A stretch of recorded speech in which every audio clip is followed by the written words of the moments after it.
Good morning, students. Orchid Group of Institute welcomes you.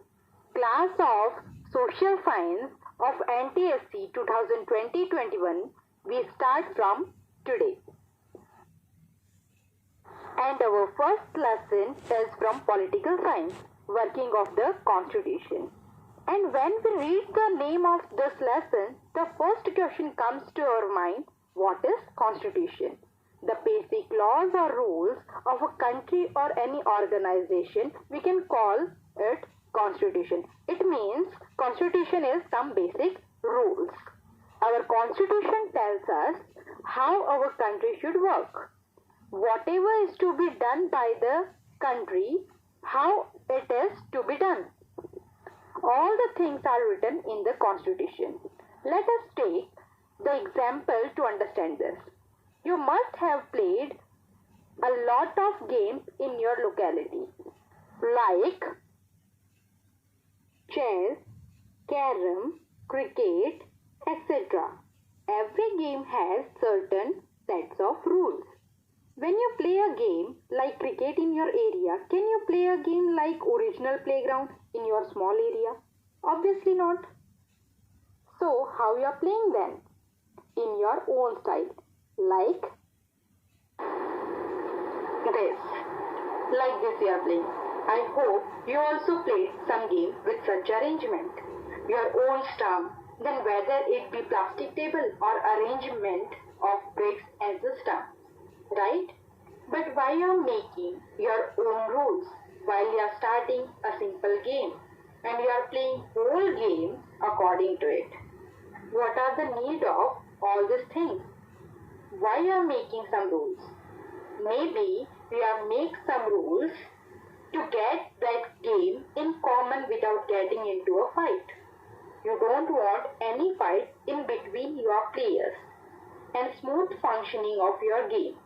That is why you are making some rules for that game, right? Just as a little game needs rules to play it, also need rules to run a big country.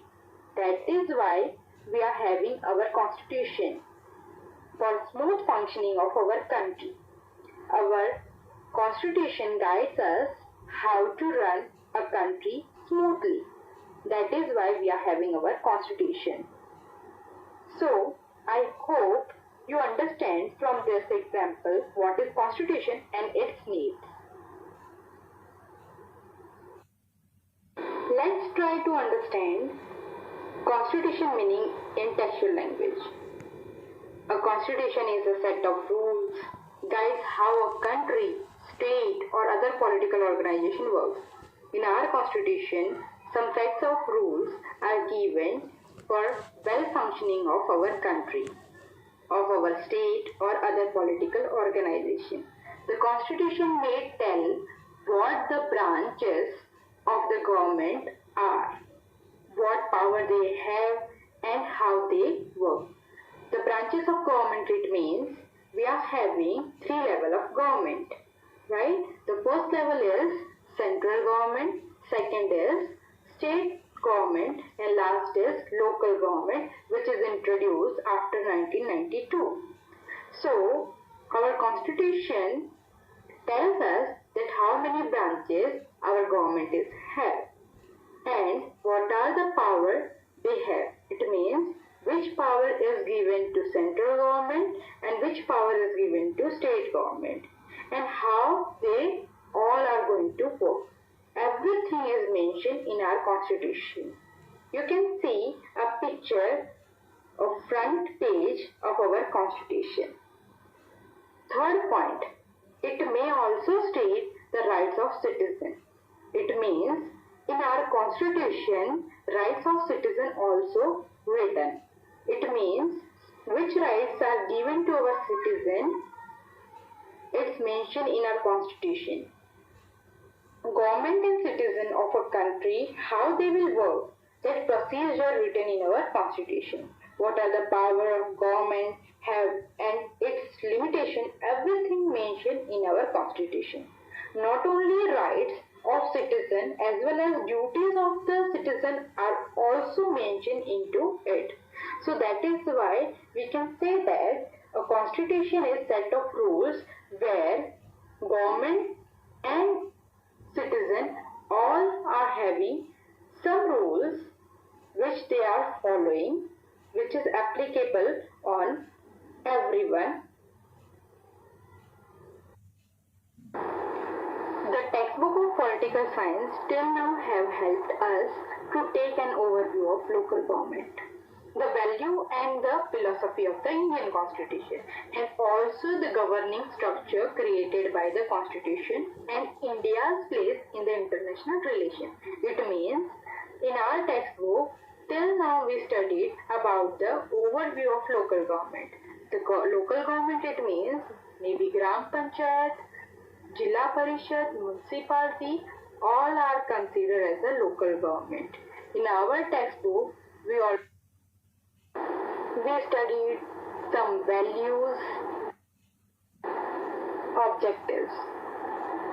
So, the Indian Constitution has declared its objective to establish a secular democratic republic country.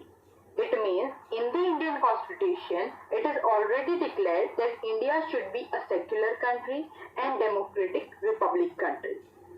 So, what is the meaning of secular? So, second point is given.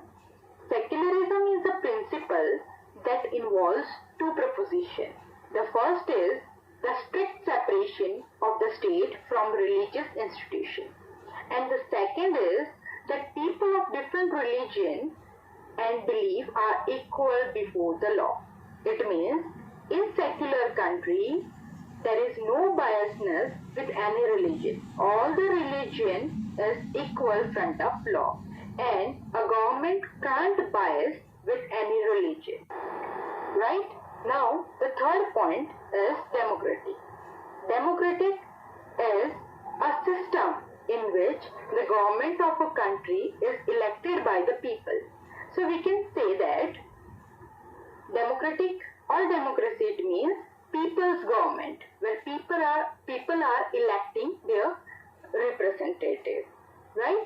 And what is the meaning of republic? The last point, a country that has an elected government and an elected leader. It means when people are through the election electing any leader, and they are having their head as an elected leader, it means it is republic. Take one example. See, we will take one example of Britain. In Britain, there is a head, is a queen, right? So, can you say that a queen is elected leader? No, obviously not.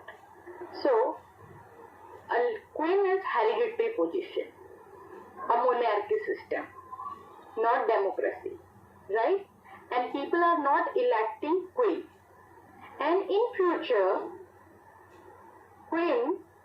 after the queen, her daughter or her son going to become a king or queen. It means that position is not elected by the people, it is hereditary position. But republic system is different, where we are getting our elected leader as a president.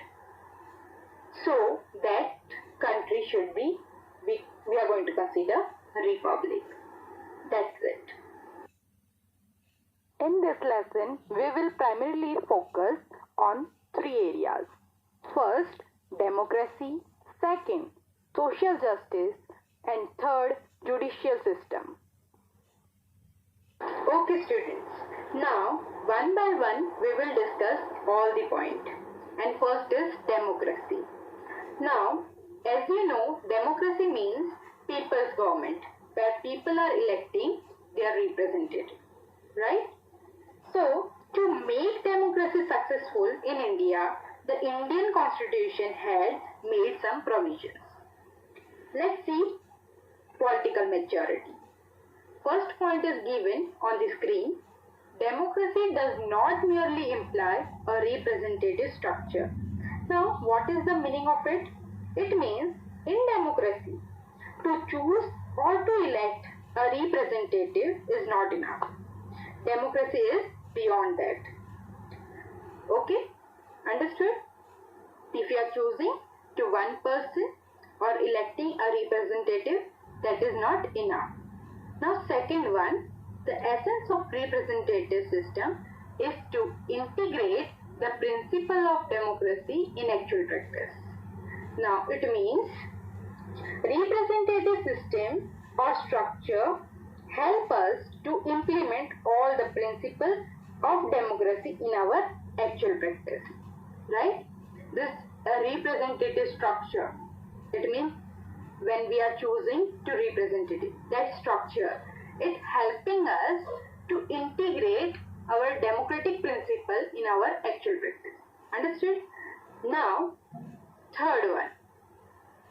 And once this done, democracy becomes an integral part of political life of the society. It means once this principle of the democracy comes in actual practice, democracy becomes an important part of the political life of the society. Understood?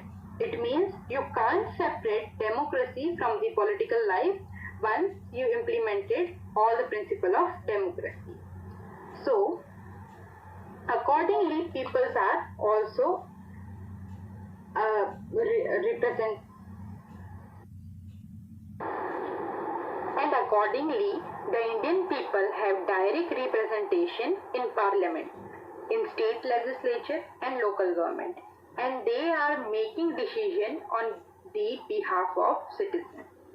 As you can see the picture of parliament where our representative have their seats, and in this parliament that representative taking decision behalf of citizens.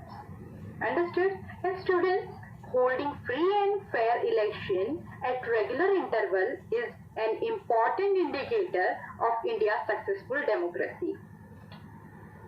Now, the increasing participation of the people in political process shows that Indian democracy has become successful to a great extent. Means our people through vote and through free and fair election, they are participating in this political process and they are showing their presence, and that is why our democracy is successful to a great extent. Now, a right to vote, the next provision. Now, this provision is made by Indian Constitution for adults. Let's see the first point. This is one of the fundamental political rights of the citizen. See, in this line just written fundamental. It means important, main. Nobody can change this right. So, this right is fundamental political rights for citizens.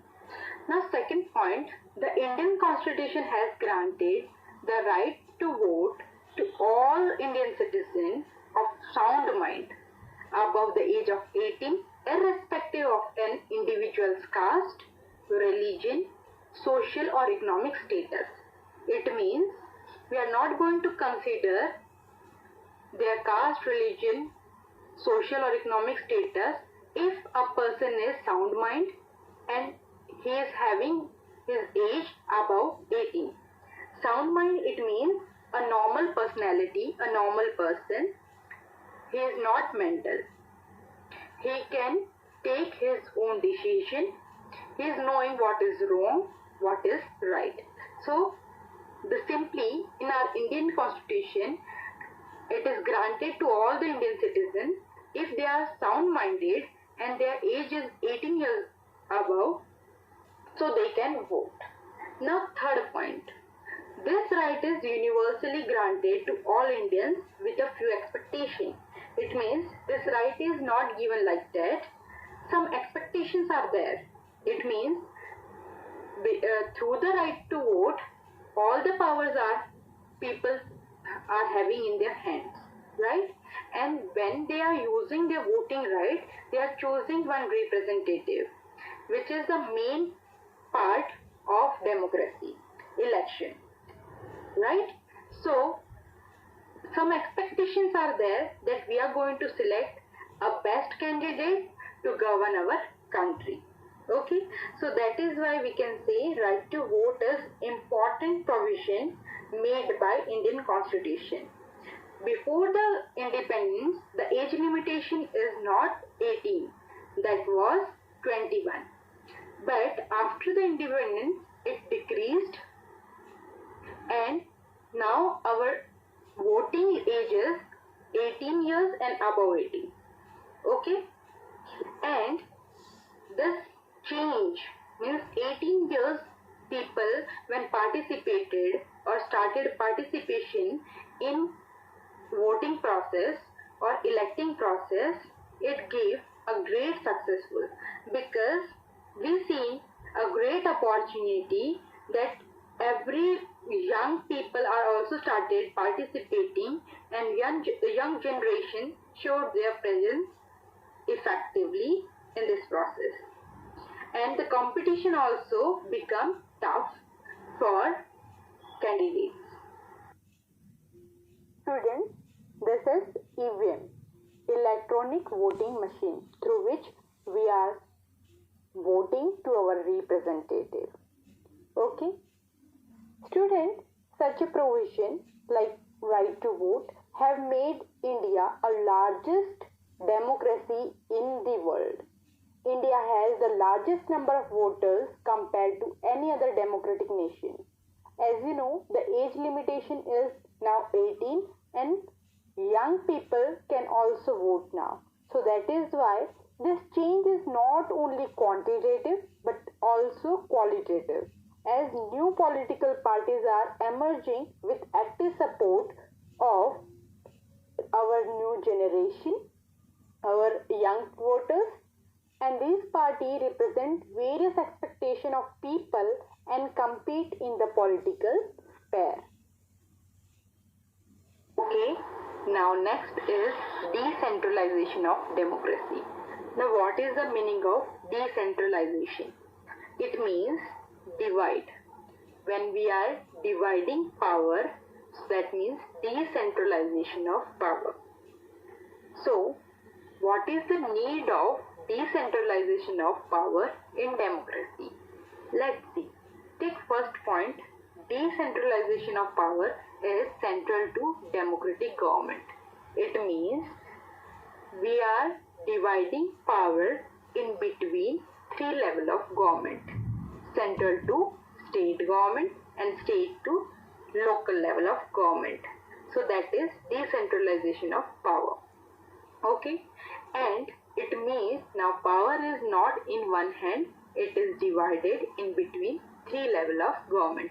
Each level of government is having its own power. They are not subordinate to each other.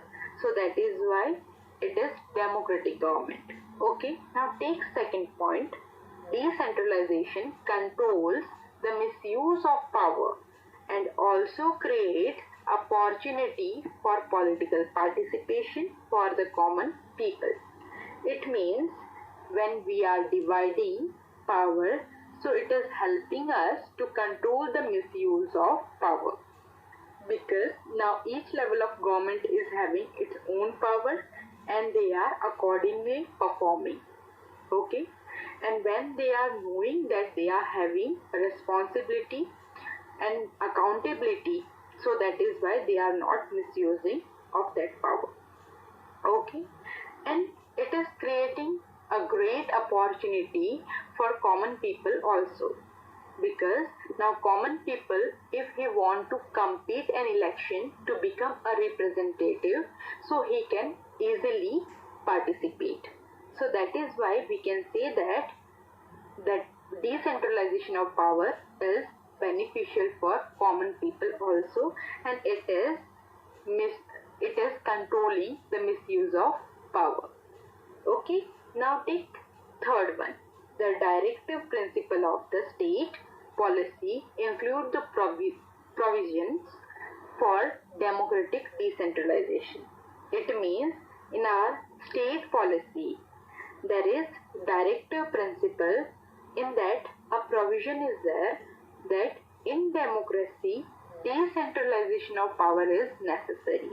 It means if we are performing as a democratic country, so decentralization or division of power is necessary for each level of government because it is strengthening to democracy also. Okay, now fourth point. One such important provision is regarding empowering the local self-government make genuine democratic governance a reality. It means the decentralization of power is an important provision because it is regarding empowering the each level of government, right? It is strengthening our each level of government and it is making our country democratic country, and the country's government is also democratic government in real manner. Okay, now take last point. One such an important attempt is the 73rd and 74th Amendment to Indian Constitution, which gave a constitutional status to local self-governing institutions and also increased their powers. Okay, now what is the meaning of it? Now first of all, what is the meaning of amendment? Amendment, it means modification or a good change. So we are having 73rd and 74th Amendment in our Constitution, which gave a constitutional status to our local level of government and each level of government also. And it is increased the power of our local level because our local level of government is not introduced from very beginning. It is introduced after 1992. So that is why it is not started functioning smoothly from the very beginning.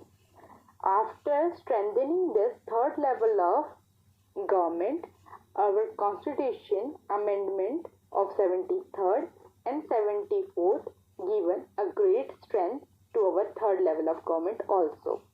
Likewise, now we can say that the decentralization of power in democratic country, it is necessary and it is beneficial for all, for citizen also and for government also, because of that they are getting their work powers and they are working smoothly.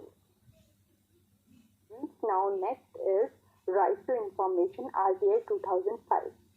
Through this right, you can collect information from the government about their functioning. Let's see how. First point is citizens empowerment is the essential condition of democracy. It means if you are living in a democratic country, so citizens should be more powerful. That is the condition of democracy. So, giving more power in hand of citizen, we are having right to information through which you can collect any information. Now second point, right to information empowers every citizen to seek any information from the government. So it means that you are having that much power that you can directly question to government about their functioning. If you want any information about government policies and their plans, so you can ask. Now how you can ask then? What is the way to ask? So third point, inspect any government document and seek certified photocopy thereof. It means you can ask to government about document, that whatever the work is there, about that you can ask through document. You can ask that document, and you also if you want any certified photocopy, so you can ask easily, and you can collect information through floppies, tape, video cassette, or in any other electronic mode, or through printouts where such information is stored in a computer or in any other device. So likewise, you can collect information.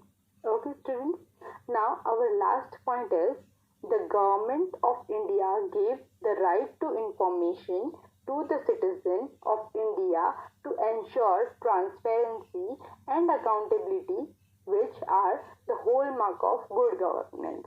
It means this right to information, when government given to our Indian citizen, it means it is showing the hallmark of good government, that quality of good government, because it is ensuring that India has a good government because it is transparent and it is accountable for their work. So that is why we can say that this right is hallmark for good government. Okay, students. Now, right to information has made the government more transparent, and now it has reduced the element of secrecy in the working of government. Okay.